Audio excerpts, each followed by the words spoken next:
포스코홀딩스 같은 경우는 자사주 보유하고 있는 거를 교환사채용으로 놔둔 것 제외하고 나머지는 3년에 걸쳐 가지고 일단 소각을 발표를 했어요. 그리고 또 한 가지 발표했던 게 뭐냐면 재무구조 개선하고 밸류업 계획을 4분기 중에 발표를 하겠다. 그 다음에 또 자산가치 자체가 워낙에 높기 때문에 주가가 워낙에 많이 빠져가지고 이제 안전마진은 확보가 돼 있다.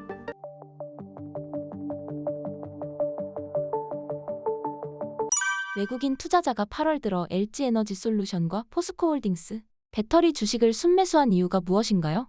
일단 그거는 앞서 말씀드렸지만은 그 공매도하고 실적 부진에 따라서 매도가 좀 과도하게 나왔었고, 그 다음에 그거에 따라 가지고 주가가 많이 빠졌고요. 그래서 수급상으로 봤을 때 빈집, 더 팔고 싶어도 팔고자 하는 사람들이 주식을 더 팔 게 없는 그런 상황까지 가 있는 상황이었었고, 낙폭과대의 빈집이었었다라는 게 첫 번째. 그 다음에 이제 LG엔솔 같은 경우는 앞서 말씀드렸지만 LFP 배터리 그 전기차 쪽으로 해서 자동차로 해서 수주한 게 있었죠. 그러면 이건 LFP 배터리 쪽까지 이제 수주가 시작이 됐다는 거, 그 다음에 ESS 배터리를 수주하기 시작했다는 거, 그리고 얼티엄 셀즈 공장을 애매하게 지금 GM 쪽에서 조금 계획을 조정을 하면서 애매한 구간에 있었던 걸 갖다가 일본의 도요타 쪽으로 납품을 검토한다는 듯이 이런 좀 적극적으로 활용 계획 같은 것들이 나오면서 이런 내러티브에 대한 기대감, 이런 것들이 바닥을 잡고 좀 올라왔던 측면이 분명히 있어요. 그러면 이제 이런 것들이 바닥을 잡고 올라왔던 데다가 여기에서 모건 스탠리에서 리포트가 나오면서 주가가 이제 올라갔던 거는 내년 전망에 대해서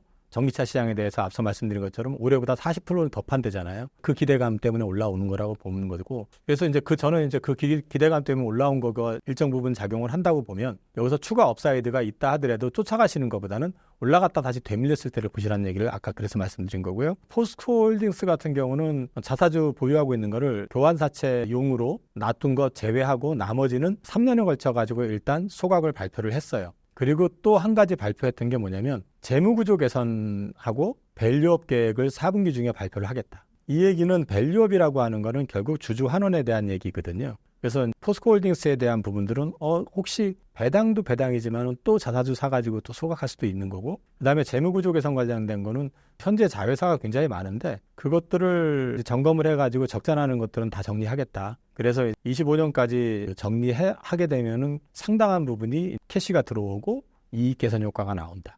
이런 부분들이 있고, 그 다음에 포스코홀딩스는 가장 좋은 거는 뭐냐면 배당을 준다는 거죠. 그러니까 안정적인 배당을 좀 받아갈 수 있다는 측면에서 긍정적인 게 있고, 그 다음에 또 자산가치 자체가 워낙에 높기 때문에 주가가 워낙에 많이 빠져가지고 이제 안전마진은 확보가 돼 있다. 그런 측면에서 그룹 전체가 밸류업과 관련된 부분까지 어필을 하고 있는 상황이니까 이런 것들이 이제 전체적으로 시장에는 자극을 좀 준 것 같고요. 다만 이제 2차전지 섹터뿐만 아니라 전체 경제 주식시장에서 이제 체크해야 되는 거는 하반기 경기 침체 논란에 대한 부분들은 좀 체크할 필요가 있고요. 그 다음에 이제 보급형 전기차 판매량, 그 다음에 인프라 구축, 미국 쪽, 동양 역시도 체크는 하셔야 될 것 같습니다. 말씀드린 것처럼 통상적으로 바닥은 내러티브에 의해서 1차 잡고 다시 하락 시 이전 접전보다 위에서 실적이 반등을 주면서 확인되는 게 가장 일반적인 그림이거든요. 그래서 저는 여기서 추가로 올라가서 15% 정도 올라가는 걸 쫓아가시는 것보다는 오히려 거기서 되밀렸을 때 저점을 어느 정도 잡아주는지 그걸 좀 보실 필요가 있지 않을까 하는 거를 좀 말씀을 드리고 있습니다. 에코프로 그룹주 상황과 전망은 어떤가요? 에코프로 그룹 같은 경우는 사실 주가 반등이 좀 부진해요. 부진한 거는 이제 제 개인적인 생각은 아무래도 지금 주가 반등이 셌던 것들을 가만히 보시면 셀업체들이잖아요. 셀업체들은 수주가 발표가 된 게 많았어요. 삼성 SDI 같은 경우도 BMW 쪽에서 수주한 게 있었고, 그 다음에 또 ESS 쪽에 수주한 게 있었고, LG도 마찬가지였고요. SK온은 뭐 합병 효과가 이제 큰 거고, 근데 이 양극재 업체들 같은 경우는 판매량이나 이런 데이터들을 보면은 계속해서 안 좋아요. 그리고 3분기는 더 안 좋을 것 같다라는 뉘앙스들이 지금 많아지는 상황이고, 근데 에코프로 그룹 같은 경우는 아무래도 비중이 에코프로 빔이 제일 크고요. 그 다음에 이제 그 앞에 뭐 니켈이나 리튬이나 이런 쪽을 갖다가 이제 자원 개발을 하고 있는 에코프로도 있지만 그 일관 시스템을 갖춰주는 건 좋긴 하지만 전반적으로 봤을 때 이쪽까지 좀 온기가 확산되기에는 조금 아직은 이른 것 같다라는 느낌. 그런데 이제 한 가지 긍정적인 거는 아무래도 오너가 이번에 석방 되시고 아직 언제 한다는 건 아니지만 석방 되셨는데 경영일선 복귀는 하실 거 아니에요. 복귀하게 되면 아무래도 오너 주도 하에서 경영을 하게 되면 이전보다는 효율성은 좀 높아지지 않을까?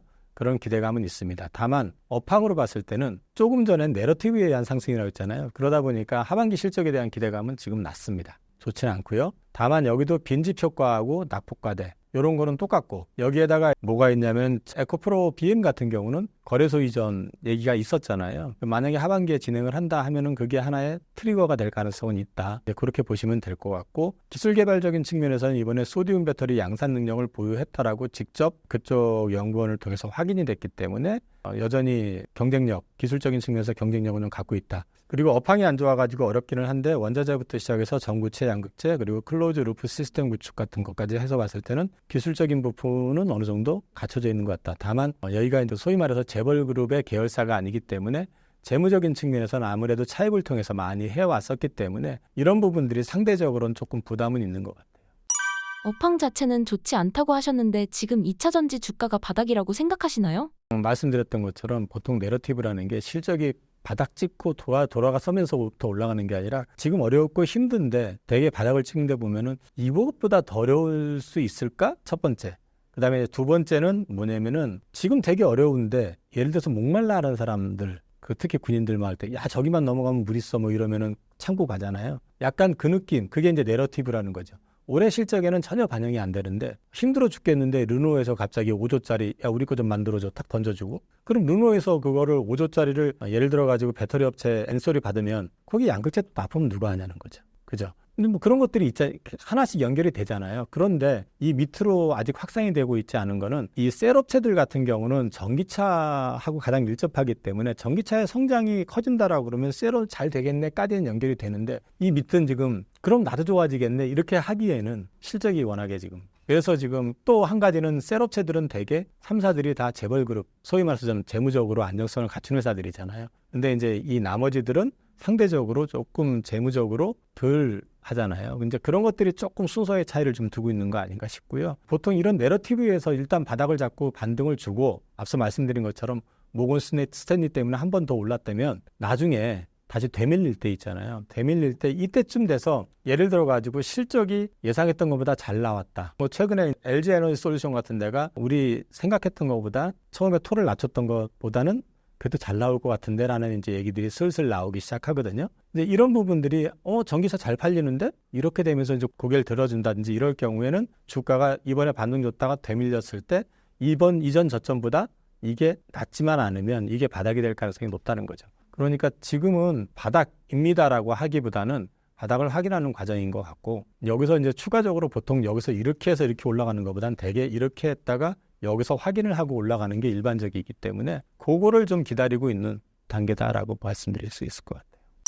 실적에 의한 반등 시기를 알기 위해서는 어떤 지표를 보면 좋을까요? 실적에 대한 부분들을 알려고 그러면은 사실은 일단 셀업체들이 먼저 알겠죠. 그죠? 전기차 쪽으로부터 받는 게 있으니까 그럼 셀업체가 이렇게 넘어가는 거잖아요. 그러니까 순서도 그렇게 가는 것 같아요. 셀업체들이 지금 반응 보이는 것도 그런 맥락인 것 같고 그 다음 순서 이렇게 가는 것 같아요. 그런데 지금은 앞서 말씀드렸던 모건 스탠리에 대한 부분들은 좀 검증이 필요하다고 말씀을 드렸잖아요. 그거는 지금 그 증권사에서 보여준 희망사항이거든요, 사실은. 근데 이제 그게 구체화가 된다 그러면 그 다음에 훈풍은 좀 내려갈 수 있겠죠. 그러니까 이제 이거는 아무래도 조금 시기적으로 봤을 때는 25년부터 본격적으로 가동되는 공장들이 많잖아요. 미국, 북미 쪽에서. 그러면은 올해로 놓고 얘기하면 3분기 중후반 정도 되면은 내년에 대한 어떤 그런 얘기들이 좀 나오지 않을까? 그렇게 되면은 생산 계획이라든지 이런 게 나오게 되면은 그 밑단까지 다 이제 확산이 될 거 아니에요. 그러면서 좀 내년에 대한 어떤 분위기라든지 이런 걸 좀 볼 수 있지 않을까 싶습니다. 2차 전지가 반등한다면 가장 먼저 살아날 곳은 어디인가요? 솔직히 말씀을 드리면 모르겠습니다. 아까도 말씀을 드렸지만 살아난다는 거는 전기차 판매가 회복이 된다는 거잖아요. 그러니까 수요가 살아난다는 얘기잖아요. 그러면은 통상적으로 전기차 쪽 판매량이 먼저 살아나게 될 거고 살아난다는 걸 느끼게 되면은 자연스럽게 셀업체한테 먼저 오파가 들어갈 거 아니에요. 그러니까 순서상으로 봤을 때 셀이 먼저 반응을 할 거라고 생각하고 지금도 셀이 먼저 반응을 했던 이유가 거기에 있는 것 같아요, 저는요. 그래서 셀업체들이 먼저 반응이 좀 보일 것 같고 그 다음에 소재업체들한테 확산되는 그런 분위기가 나오지 않을까 싶어요. 근데 이제 중요한 거는 이게 뭐가 먼저 반응할까라고 얘기했을 때는 이미 저는 이번 반등을 통해 가지고 셀업체들이 먼저 반등을 해주는 걸 보여줬기 때문에 반응도 그렇게 될 거라고 보는데 이제 가장 중요한 거는 그 가운데서 뭐가 가장 경쟁력이 있고 그다음에 또 시장을 장악을 할 것이며 이익률이 높을 것인지 이 부분에 대한 이제 고민을 좀 해야 될 것 같거든요. 근데 이제 이게 사실 이제 논란이 좀 많잖아요. 예를 들어 가지고 배터리 셀 업체들 같은 경우도 AMPC를 다 가져간다고 했다가 또 나눈다고 했다가 이런 얘기들도 좀 있었고, 그다음에 양극재 업체들 같은 경우도 보면 그 전에 이제 기본적인 어떤 안전 마진이라고 해야 되나, 그 이익을 갖고 있었는데 리튬 가격이 위해 가지고 사실은 마진을 볼 거라고 생각했는데 여기서 손실이 커져버리는 바람에 재고 평가손이 커진 거 아니에요, 다들. 그러니까 이제 그런 부분들이 정리가 돼가면서 어느 쪽이 마진이 제일 크게 가져갈 수 있는지, 그다음에 지역적인 특성, 그다음에 쇼티지가 어디가 제일 많이 나는지 이런 거를 그때 가서 봐야 되는 거죠. 그래서 이제 그거를 좀 체크하는 게 먼저 고민을 좀 해볼 필요가 있지 않을까 싶어요, 저는요. 쇼티지가 어디가 가장 많이 날지 지금은 예측이 어려울까요? 지금 상황에서는 지금 북미 시장 기준으로 했을 때 쇼티지가 가장 큰 쪽은 전해액 쪽입니다. 왜냐면은 그 전해액은 한국에서 만들어서 미국으로 못 가져가요. 신선도가 중요하고 물성 특성 자체가 이걸 어디 포장해서 가지고 옮길 수도 없어요. 그래서 전해액 업체들은 보통 셀 업체 바로 옆에 붙어 있어요. 그리고 재고를 안 남겨요. 만들어 달라고 하면 즉석에서 만들어서 넘겨주는 그런 그림이거든요. 그래서 사실 원래 전해액 쪽이 마진이 높지는 않아요. 그런데 지금은 약간 쇼티지 상황 뭐 이런 것들 때문에 그런 수요도 좀 있고, 또 한 가지는 전해액 업체들이 이제 마진이 안 났다 보니까 거기 첨가제들을 자꾸 만들어 가지고 마진을 붙이는 그런 작업들을 좀 하고 있거든요. 그래서 지금 현재로 봤을 땐 전해액 쪽이 쇼티지 상황인 것 같고, 근데 이제 앞으로는 어떻게 될지는 봐야겠죠. 근데 이제 현재로 봤을 때는 그렇게 일단 눈에 보이는 건 그쪽이다 말씀드릴 수 있을 것 같아요. 우리나라 전해액 업체는 어디를 주목하면 좋을까요?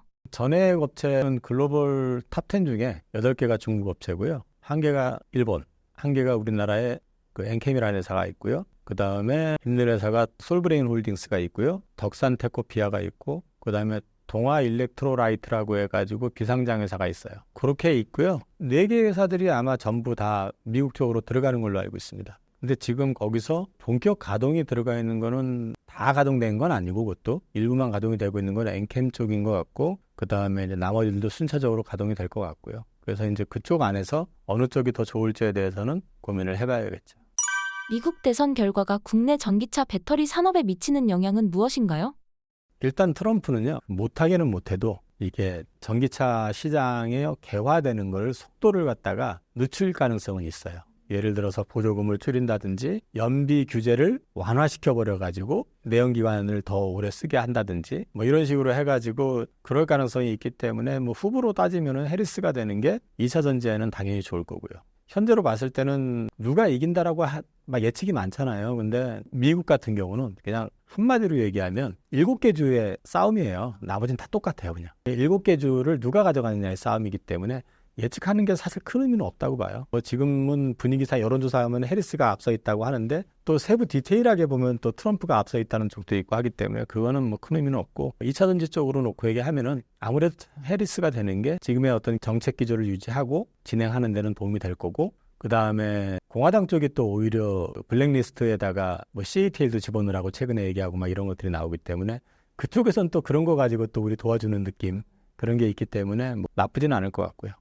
누가 당선되는지에 따라서 2차 전지 산업에 큰 영향을 미칠까요? 어느 정도 성장에는 영향을 줄 수 있겠죠. 그러니까 예정대로 만약에 진행을 한다 그러면 어쩔 수 없이 전기차를 파는 비중을 계속 키워야 되는, 근데 연비 규제를 갑자기 완화를 시켜버리게 되면은 그 비중을 키우지 않고도 몇 년을 좀 견딜 수 있는 그런 게 나오니까 자동차 업체들 입장에서는 아무래도 쉽게 만들고 쉽게 팔 수 있는 거를 하려고 하겠죠. 그래서 이제 그런 부분들이 트럼프가 됐을 경우에 하고 안 됐을 경우하고는 아무래도 전기차로의 전환율 자체가 조금 차이가 날 수밖에 없지 않을까 보고 있습니다.